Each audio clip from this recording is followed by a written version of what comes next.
Chapter 1, 4 Bad Days. I'm Jake Drake, right in the middle of 4th grade. One thing I like about fourth grade is that I'm not in kindergarten, 1st grade, 2nd grade, or 3rd grade anymore, and I'm not at Miss Lulu's dainty diaper daycare anymore either. I think 4th grade is my best grade so far. It's so good that I have to think hard to remember anything about it that's bad at all. Like right now, I can only think of one day that wasn't so great. That was the day I thought my teacher, Mr. Thompson, was being unfair. It was because of the way he treated Sean Underwood that day. First of all, Mr. Thompson picked Sean to lead the Pledge of Allegiance. Then Mr. Thompson let Sean take the attendance sheets to the office. During math, Mr. Thompson asked Sean to write the answers on the chalkboard. After morning recess, Mr. Thompson let Sean pick out the new chapter book for class read-aloud time. And then Mr. Thompson picked Sean to line up first for lunch. I know it sounds like I'm making too big of a deal out of these things, but it was like Sean was Mr. Thompson's favorite. It was like Sean was the teacher's pet, and it's not fair. Turns out I was wrong about Sean, though. After lunch that day, Mr. Thompson said, "I have some good news and some bad news. The good news is that at the end of the day, we're going to have a party with cake and ice cream. But the bad news is that it's a going away party for Sean. Tomorrow, Sean is moving to another state, and we're all going to miss him a lot." Mr. Thompson was being extra nice to Sean because it was his last day. So Sean really wasn't the teacher's pet, and I was glad because I like Sean, and being the teacher's pet is one of the worst things that can happen to a kid at school. You know what stinks about being a teacher's pet? Everything, that's what. I know this for sure because of what happened last May, right near the end of 3rd grade. It all happened in 4 days, less than a week. But to me, those 4 days felt like 4 years, because for those 4 days, I was in great danger.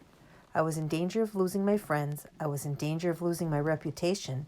I was in danger of losing my mind, because that was the time I became Jake Drake, teacher's pet.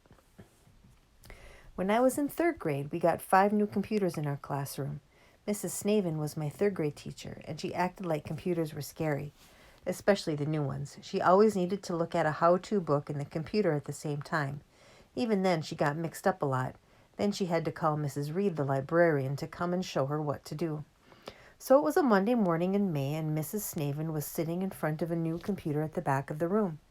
She was confused about a program we were supposed to use for a math project. My desk was near the computers, and I was watching her.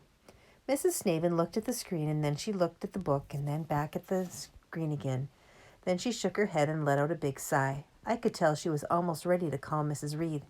I've always liked computers, and I know how to do some stuff with them, like turn them on and open programs, play games and type, make drawings and build web pages, things like that. So I got up from my desk, pointed at the screen, and said, "Mrs. Snavin, if you double-click on that little thing right there, then the program will start running. And when you click on this, and that opens up the part about the number lines." So Mrs. Snavin did what I told her to, and the program started running, because that's the way it works, and anybody knows that, except Mrs. Snavin. When the program started playing this stupid music, Mrs. Snavin smiled this huge smile at me and said, "Jake, you're wonderful." And she said it too loud, way too loud. She said it so loud that every kid in the classroom stopped and turned to look at us just in time to see Mrs. Snavin pat me on the top of my head like I was a nice little poodle or something, an embarrassed poodle with a bright red face. So I mumbled something like, "Oh, it was nothing," which was a mistake, because right away she said, "But you're wrong, Jake. I get so mixed up when I work with these new computers. And to think that all along I've had such a wonderful expert right here in my classroom, and I didn't even know it. From now on, you're going to be my special computer helper." I sat down fast before she could pat me on the head again. But the worst part hadn't happened yet, because Mrs. Snavin walked to the front of the room and said, "Class, if any of you has trouble with the computers during math time this afternoon, just ask Jake what to do. He's my special computer helper." By this time, my face was so red that I felt my ears start to get hot. I kept my eyes on my desk, but even so, I knew everyone in the room was looking at me, and I was just waiting for someone to start making fun of me, especially the kids who know tons more about computers than I do, like Ben or Shelley Orcutt. She's the biggest computer brain in our whole school. But just then the first period bell rang and it was time to go to art class, so I was saved by the bell. Miss Cott's room was a big mess that morning. That's probably why I've always liked the art room so much. It's the one place at school where you don't have to worry about neatness or spilling stuff or getting everything done in a hurry. The first thing we did in art class was put on our giant shirts. We're supposed to keep paint and glue and junk off our clothes. I put on an old blue shirt of my dad's. The other kids put on their giant shirts too, so we all looked like we had our legs shrunk, which is another fun thing about art class. So on that Monday, I went to work at an easel near the windows. We were supposed to be making pictures for Mother's Day. I was about half done with my painting when I decided I needed a smaller brush, so I went to the big sink to get one. About 15 or 20 brushes were sticking out of a bucket full of brownish, greenish, yellowish water. I grabbed a handful of brushes and looked for one that was the right size. Then I felt someone come up behind me, so I hurried up and rinsed off all the brushes under the faucet. I took the one I wanted and stuck the rest on the rack above the sink. I looked behind me, and Miss Cott was standing there. She had this goofy look on her face, and her head was tilted to one side, and she was smiling at me.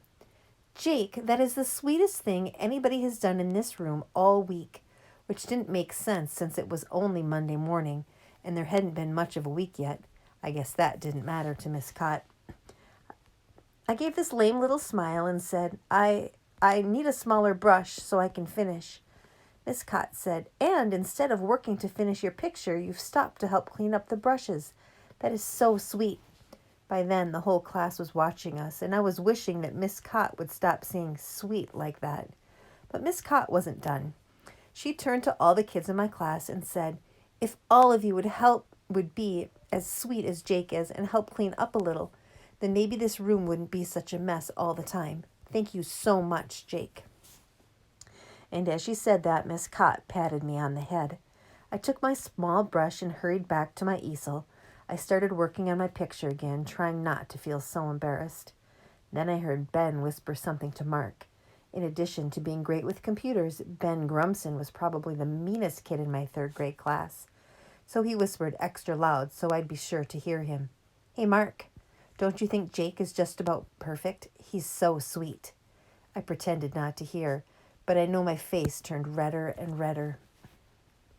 After art, we went back to our classroom for reading and social studies, and nothing much happened.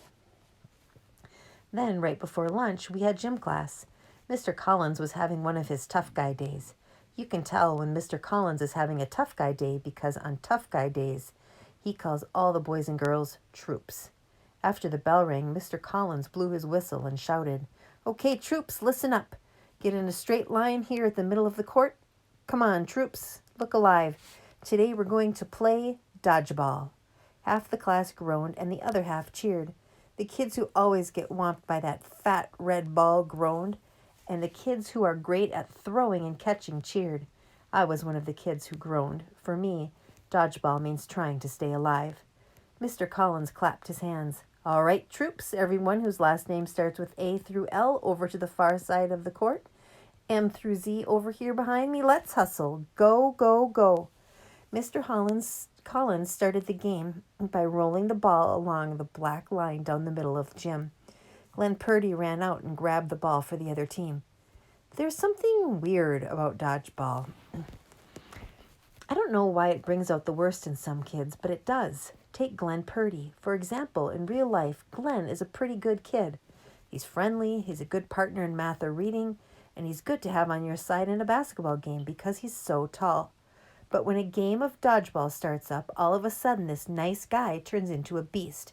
And his arms are so long that when Glenn throws that fat red ball, it's like it was shot from a cannon. So Glenn had the ball, and right away our whole team backed all the way against the wall. We knew that Glenn was going to whomp someone, and he did. Me, right on the shoulder. It only took about 4 minutes for the rest of my team to get knocked out, and then Mr. Collins clapped his hands and said, "Let's go, troops, another round, and this time it's a 2-ball game." And he rolled both balls along the black center line, which meant that now it was possible for some kid to get whomped with 2 fat red balls at the same time. And that's what happened. To me. on the first throw. Again, I got one ball on the ankle and one ball in the stomach. Here's what the next 4 games of dodgeball were like for me that day. Womp, womp, womp, womp. 6 games of dodgeball, and I was the first kid to get knocked out in every one of them. But did I ask if I could go to the nurse when the 3rd womp knocked me down and I skinned my knee? No. And did I ask if I could lie down on the mats when the 5th womp got me right on the head and made me see little rainbows all over the place? No. How come? Maybe because I was being stupid, but it's probably because I'm not that big, so even if I get hurt sometimes, I don't want anybody to think I'm a quitter. Anyway, I was so glad when that gym class was finally over that I was the first in line at the door to be dismissed for lunch. Mr. Collins came over to the doorway. He gave a blast on his whistle to quiet everyone down. Then he said, "Listen up, troops. You all played great today. Good job. But the player of the day, maybe the player of the month award goes to a special guy. Did everyone see who took the first hit in every game today? Did that person complain? No. Did he whine and groan? No. Why? Because he's a real trooper. That's why. Jake here deserves my gym class Medal of Honor, and you can all take some lessons from him on how to be a good sport. All right, troops, dismissed." And of course, as Mr. Collins was talking about me, what was he doing? He was patting me on the head. And as he was talking, I was looking at the other kids. And I could tell they didn't think I should be getting all this attention just because I stink at dodgeball. Standing there at the door of the gym with Mr. Collins patting me on the head, I got this sinking feeling in the pit of my stomach. Because Monday was only half over, and I was already well on my way to becoming the most unpopular kid in the history of Dupree's Elementary School.